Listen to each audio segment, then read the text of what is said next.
Dia das Mães, de aluguel. Nesse Dia das Mães, eu estou pensando nas mães que tiveram de vender seus filhos logo após o nascimento. Não é preciso ter dado à luz para saber da ligação psicológica e fisiológica entre a mãe e o seu bebê, que vai crescendo pouco a pouco no seu ventre, ouvindo a voz dela, sentindo quando ela passa a mão na sua barriga.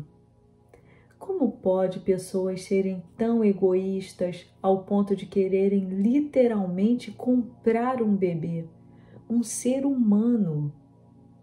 Na França, isso é atualmente proibido, apesar do Macron e os socialistas progressistas globalistas quererem legalizar o que eles chamam aqui de GPA, gestação para outra pessoa, tradução do francês.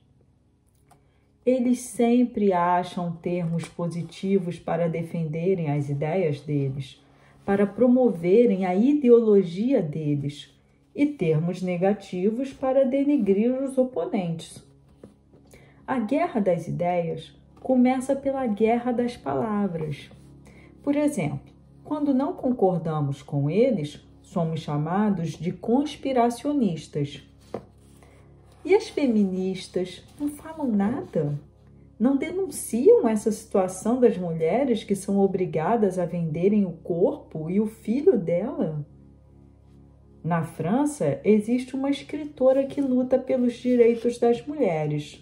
Ela se chama Eliette Abécassis. E ela é engajada na luta para abolir esse ato atroz, que é autorizado nos Estados Unidos, por exemplo. Mas, com exceção dela, eu não vejo muitas feministas lutando por essas mulheres e bebês. E a primeira vítima disso seria as mulheres, pois elas é que são obrigadas a vender o corpo e os filhos delas. Poderiam dizer que elas estão precisando de dinheiro, mas o dinheiro não compra tudo. E se alguém estivesse cheio de dívida e quisesse, por exemplo, vender a sua liberdade para outra pessoa? Nem tudo está à venda. Em todo o mundo estão a desenvolver-se milhares de centros de fertilidade e de reprodução que oferecem a locação de barriga de aluguel a pais que desejam ter filhos. É preciso refletir sobre todas as implicações e os desvios desta prática hipercapitalista. O ser humano não pode ser cedido, vendido ou trocado. Fazer da gravidez e do parto um serviço remunerado é a mais formidável violência feita às mulheres desde a época da escravatura. Alguém pensa no direito da criança e da mãe? Imagina o estado psicológico dessa criança quando souber que foi tirada da mãe após o nascimento e foi comprada. É a mercantilização do homem. É tratá-lo como um objeto ou um animal. É completamente imoral. Isso quer dizer que o dinheiro pode comprar tudo, até mesmo o ser humano. Quem tem coragem de comprar esses bebês deveria compreender que nós nunca poderemos ter absolutamente tudo na vida e que não podemos atropelar os outros e passar por cima da ética, da moral, para conseguirmos o que desejamos. Será que quem compra esses bebês tem consciência que ninguém tem o direito de ter filho? Pois ter filho não é um direito. A lei permite? Sim, mas a escravidão também era apoiada por lei. Onde já se viu assinar um contrato para entregar e vender o próprio filho? Será que os pais que compraram devolveriam uma criança que nascesse com algum tipo de deficiência? Do mesmo modo que devolveríamos um carro com defeito? Na barriga de aluguel, a mãe deve mostrar que não tem nenhuma patologia, assinar um contrato. Parece uma primeira etapa em direção ao eugenismo. Escolher filho no catálogo. como se estivesse escolhendo um objeto. Será que é isso que queremos? Seria possível de imaginar que essa criança teria toda a chance de ter uma depressão ou algo mais grave no futuro? Onde estariam os direitos da criança que permitiriam que essa criança tivesse o pai dela e a mãe dela, como qualquer outra criança? De ter o pai e a mãe dela.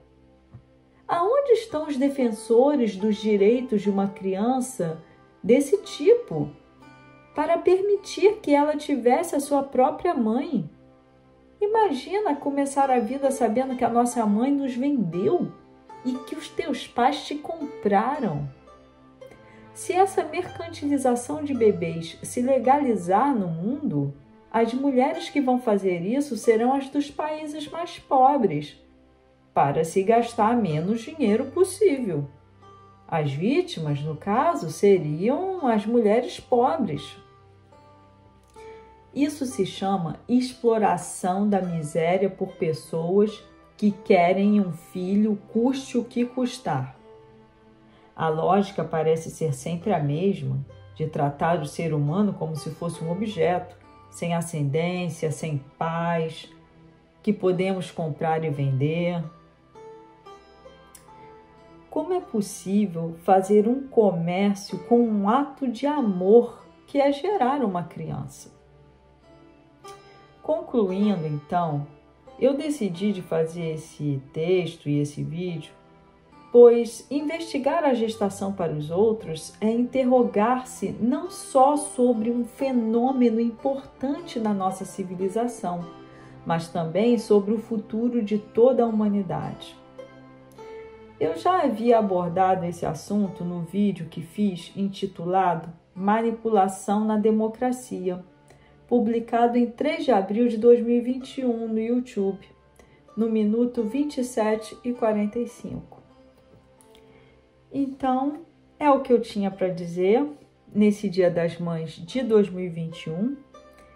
Espero que vocês tenham gostado. Muito obrigada por ter assistido. Fiquem com Deus.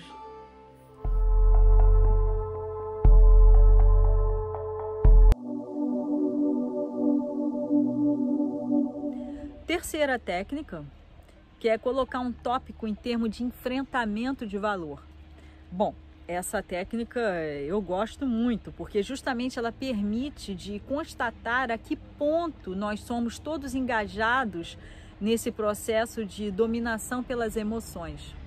E para lhe mostrar, eu vou pegar um exemplo bem polêmico, justamente para mostrar para vocês a qual ponto nós somos domesticados a reagir pela emoção. A qual ponto nós somos treinados a abandonar nossa capacidade de exame racional assim que temos um interesse emocional a nos posicionarmos. Esse exemplo é o da gestação para outra pessoa. A gestação para outra pessoa é uma prática que consiste em fazer carregar um bebê para uma outra mulher que doou os óvulos. Vai haver então uma mãe de aluguel, a que carrega o bebê, e uma mãe intencional. A mãe intencional é a quem vai pertencer a criança. Mas pequeno detalhe que tem sua importância, né? É que a mãe de aluguel,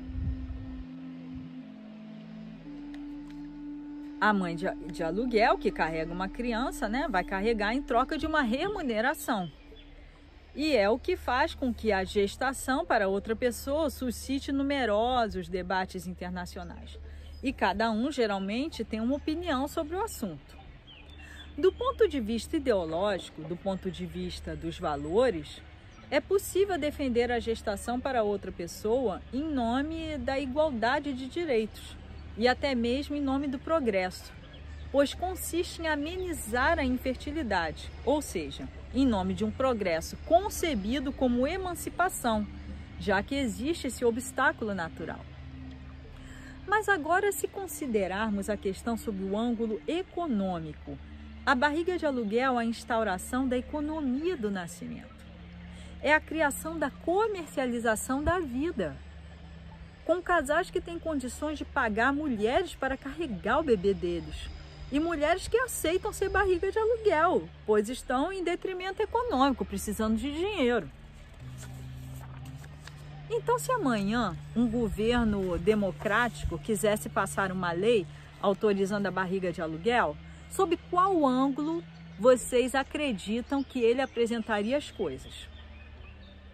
Será que ele vai apresentar sob o ângulo da comercialização da vida?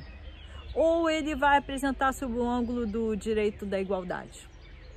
Mas então, o objetivo, né, da manipulação da opinião, como eu estava dizendo, o objetivo disso, da manipulação de opinião, é de nos fazer consentir o que nós recusaríamos categoricamente se eles abrissem o jogo, se eles colocassem as cartas na mesa. É de nos fazer consentir o que não seria possível de aceitar se eles não apresentassem sob um ângulo emocional, né? As nossas democracias se tornaram um teatro desse espetáculo. O espetáculo do progresso, o espetáculo da liberdade e o espetáculo da igualdade. Espetáculo, etimologicamente, é o que nós mostramos. E o que nós mostramos é o que há um interesse em mostrar. Há um interesse em mostrar tudo que pode produzir um choque na consciência, tudo que pode comover e ter uma influência na nossa opinião. Manipular nossas opiniões é manipular nossa parte inocente, a parte que não ressoa, o que não repercute, a parte que não enxerga o mal. Manipular nossas opiniões é manipular nossas fraquezas, e nós detestamos reconhecer que abusaram das nossas fraquezas. A gente prefere dizer que nossas fraquezas não são fraquezas.